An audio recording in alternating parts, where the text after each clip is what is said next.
माननीय गृह मंत्री जी।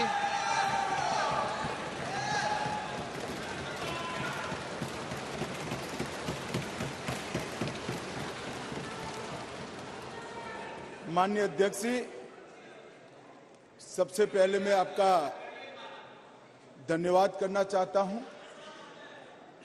कि एक युग बदलने वाले विधेयक पर बोलने के लिए आपने मुझे अनुमति दी है। माननीय अध्यक्ष जी, संविधान को संशोधित करने वाले 128वें संविधान संशोधन के समर्थन में बात करने के लिए मैं यहां खड़ा हुआ हूं। माननीय अध्यक्ष जी,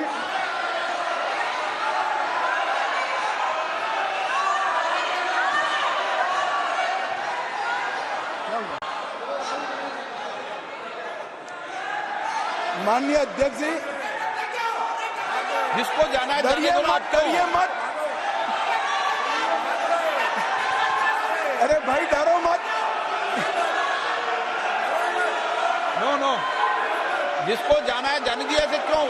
प्लीज, कोई भी सदन में रुक सकता है, जा सकता है। माननीय अध्यक्ष जी, प्लीज, नो। माननीय अध्यक्ष जी,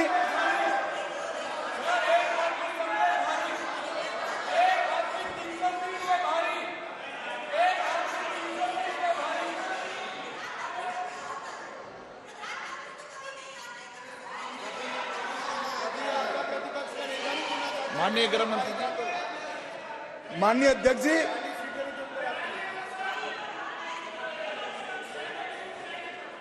कल का दिन भारतीय संसद के इतिहास में स्वर्ण अक्षरों से लिखा जाएगा।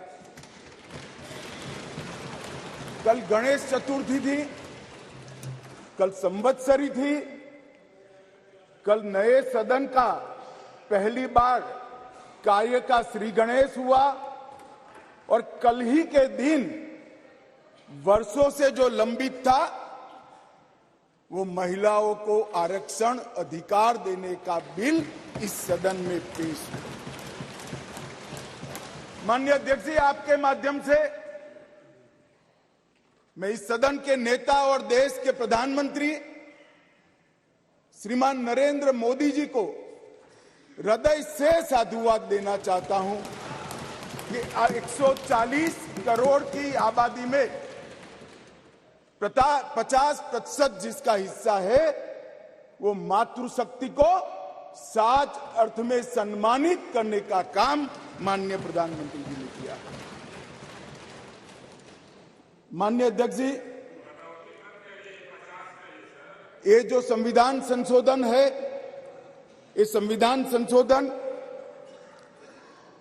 जैसे ही दोनों सदन सबके सहयोग से पारित करते हैं, उसके साथ ही देश की लोकसभा और देश के सभी राज्यों की विधानसभाओं में 1/3 स्थान मातृशक्ति के लिए आरक्षित हो जाएगा। इसलिए ये बिल के अंदर अनुच्छेद 239 ए जो दिल्ली की विधानसभा से संबंधित है, उसमें बदलाव लेकर मेरे साथी मंत्री मेघवाल जी आए हैं। नया अनुच्छेद 330 ए जो लोकसभा में 1/3 मातृशक्ति का आरक्षण करेगा।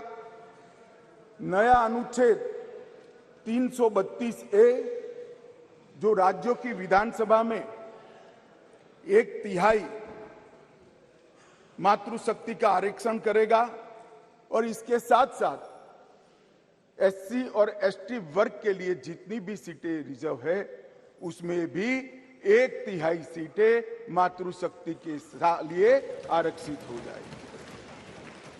माननीय अध्यक्ष जी, इसके साथ महिलाओं के अधिकार की एक लंबी लड़ाई का अंत हो जाएगा और जिसकी कल्पना इस G20 की बैठक में सम्माननीय नरेंद्र भाई ने समग्र विश्व के सामने रखी वुमन लेड डेवलपमेंट, उसके नए युग के श्री गणेश इसी बिल से होने जा रहे हैं। क्योंकि अब इस देश की माता, इस देश की मातृशक्ति, इस देश की बेटी न केवल नीतियों के अंदर अपना हिस्सा पाएगी, नीति निर्धारण करने में भी अपने पद को सुरक्षित कर पाएगी।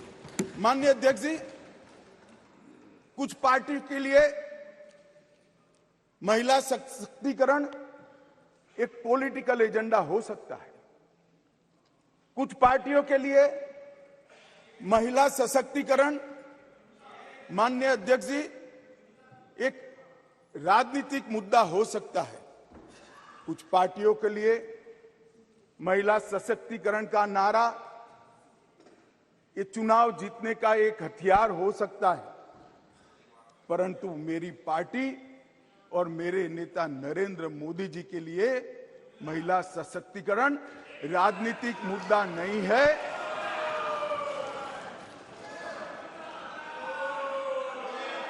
फिर से सुनिए, मेरी पार्टी और मेरे नेता नरेंद्र मोदी जी के लिए महिला सशक्तिकरण राजनीतिक मुद्दा नहीं, मान्यता का सवाल है, मान्यता का सवाल। माननीय अध्यक्ष जी,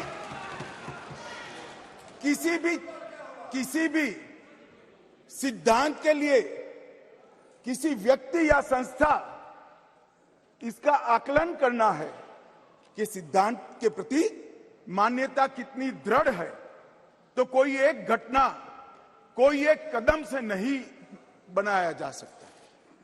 प्रधानमंत्री नरेंद्र मोदी जी जब संगठन का काम करते थे, भारतीय जनता पार्टी के संगठन महासचिव थे गुजरात प्रांत के, और गुजरात में भारतीय जनता पार्टी की वडोदरा कार्यकारिणी हुई थी। उस ऐतिहासिक कार्यकारिणी में मोदी जी के रोल के कारण ही भारतीय जनता पार्टी के संगठनात्मक पदों में 1/3 रिजर्वेशन माताओं के लिए किया गया। और ऐसा करने वाले मैं गर्व से कह सकता हूं कि मेरी पार्टी सबसे पहली पार्टी है और मेरी पार्टी सबसे अंतिम पार्टी। माननीय अध्यक्ष जी, मोदी जी जब मुख्यमंत्री थे, ढेर सारे लोगों को मुख्यमंत्री रहते हुए ढेर सारी भेंटें मिलती हैं। ज्यादा से ज्यादा सभी लोग इसको तोशाखाना में आरक्षित रखवा देते हैं। मोदी जी ने उस वक्त निर्णय किया था और सार्वजनिक घोषणा भी की थी कि जितनी भी भेंट आएगी उसका ऑक्शन होगा और वो बच्चियों की पढ़ाई लिखाई के लिए खर्च किया जाएगा। माननीय अध्यक्ष जी, सीएम रहते हुए भी उनको प्रधानमंत्री देश की जनता ने चुना। 2014 में उनको प्रधानमंत्री पद के प्रत्याशी घोषित करने के बाद चुनाव हुआ और 30 साल के बाद इस देश की महान जनता ने पूर्ण बहुमत की एक सरकार मोदी जी के नेतृत्व में बनाने का मैंडेट दिया। और जब सरकार बनाने का समय आया तब मोदी जी का स्वाभाविक था कि मुख्यमंत्री पद से इस्तीफा देना, और इस्तीफा देने के बाद ही वो प्रधानमंत्री बन सकते थे। तो मुख्यमंत्री पद से जब मोदी जी ने इस्तीफा दिया तब इनके बैंक अकाउंट में माननीय अध्यक्ष जी, भाई उनको जवाब न दो। इनके बैंक अकाउंट में जितना भी मुख्यमंत्री की तनख्वाह से और जितना भी पैसा बचा था वो सारा का सारा गुजरात सचिवालय की वर्ग 3 और 4 के कर्मचारियों की बच्चियों की पढ़ाई लिखाई के लिए। माननीय अध्यक्ष, इसके लिए कोई सर्कुलर नहीं था, इसके लिए कोई कानून नहीं बनाया था। यही मोदी जी थे जब गुजरात के मुख्यमंत्री थे तब बेटी बचाओ बेटी पढ़ाओ का नारा देश भर में दिया और गुजरात में उनके प्रयासों से जन जागृति के माध्यम से कोई कानून के बगैर लिंग अनुपात के अंदर बहुत बड़ा परिवर्तन कर लाखों बेटियों को पृथ्वी पर आने का अधिकार इस नरेंद्र मोदी जी ने धूम धकती धूप में मई महीने में पटवारी से लेकर मुख्यमंत्री तक पूरी की पूरी सरकार 5 दिनों तक गर्ल चाइल्ड एनरोलमेंट के लिए गांव-गांव में जाती थी। कोई कस्बा ऐसा नहीं होता था जहां पर सरकार के पदाधिकारी नहीं जाते थे। पंच, सरपंच, जिला पंचायत के सदस्य, तहसील पंचायत के सदस्य, विधायक, सांसद, मुख्यमंत्री, मंत्री सभी लोग जाते थे और बच्चियों को पढ़ाने के लिए, उनके एनरोलमेंट के लिए और ड्रॉप आउट रेशियो के कम करने के लिए, उनको फिर से पुनः दाखला दिलाने के लिए गांवों में निवास करते थे। माननीय अध्यक्ष जी, बेटी बचाओ बेटी पढ़ाओ, इसका परिणाम क्या था? एक और तो लिंग अनुपात में बहुत बड़ा अंतर आया और दूसरी ओर कांग्रेस पार्टी जो लेगेसी छोड़कर गई थी गुजरात में, उसमें प्राइमरी एजुकेशन में 37% ड्रॉप आउट रेशियो था और मोदी जी जब मुख्यमंत्री से प्रधानमंत्री बनने के आए तब वो 30% ड्रॉप आउट रेशियो घटकर 0.70%। माननीय अध्यक्ष जी, इसलिए मैं कहता हूं कि हमारे लिए राजनीतिक मुद्दा नहीं है, हमारी मान्यता का मुद्दा है, हमारे स्वभाव का मुद्दा है, हमारी कार्य संस्कृति का मुद्दा है। माननीय अध्यक्ष जी, जहां तक नरेंद्र मोदी जी की केंद्र में सरकार बनी, ये कह रहे हैं कि पहले भी हुआ था, पहले रोक लिया गया, ये सब बातें तो मैं बाद में बताता हूं, परंतु ये जो महिला सशक्तिकरण की बात है, ये संविधान संशोधन से जुड़ी हुई नहीं है। महिलाओं के लिए सुरक्षा, सम्मान और सहभागिता, ये तीनों चीजें जिस दिन मोदी जी ने इस देश के प्रधानमंत्री पद का शपथ लिया, जिस दिन से भारतीय जनता पार्टी की सरकार बनी, इस सरकार का श्वास और प्राण दोनों बने हुए हैं। माननीय अध्यक्ष, कई ऐसी चीजें हैं जो हुई है। आज मैं कहना चाहता हूं माननीय अध्यक्ष जी, जिस दिन मोदी जी इस देश के प्रधानमंत्री बने, इस देश के 70 करोड़ लोग ऐसे थे जिनके घर में बैंक अकाउंट नहीं था। मोदी जी ने जनधन योजना चालू करी, बैंक अकाउंट खोलने का अभियान चालू किया, 52 करोड़ बैंक अकाउंट खोले गए और 52 करोड़ बैंक अकाउंट में से 70% बैंक अकाउंट माताओं के नाम से खोले गए। माननीय अध्यक्ष जी, माताओं के नाम से आज महिला सशक्तिकरण हुआ। सारी योजनाओं का जो पैसा जा रहा है माननीय अध्यक्ष जी, किसने 10 मिनट दिए मुझे? आप वहां बैठकर टाइम दोगे? अरे सुनने की आदत डालो भाई, आप वहां बैठकर मुझे टाइम दोगे? माननीय सदस्य प्लीज, मैं मेरी पार्टी के टाइम में बोल रहा हूं। आप कौन फैसला करने वाले होते हैं? माननीय गृह मंत्री जी। माननीय अध्यक्ष जी, आज कोई भी स्कीम का पैसा जाता है तो वो महिला के बैंक अकाउंट के अंदर जाता है। माननीय अध्यक्ष जी, कांग्रेस ने इस देश में 5 दशक से ज्यादा शासन किया।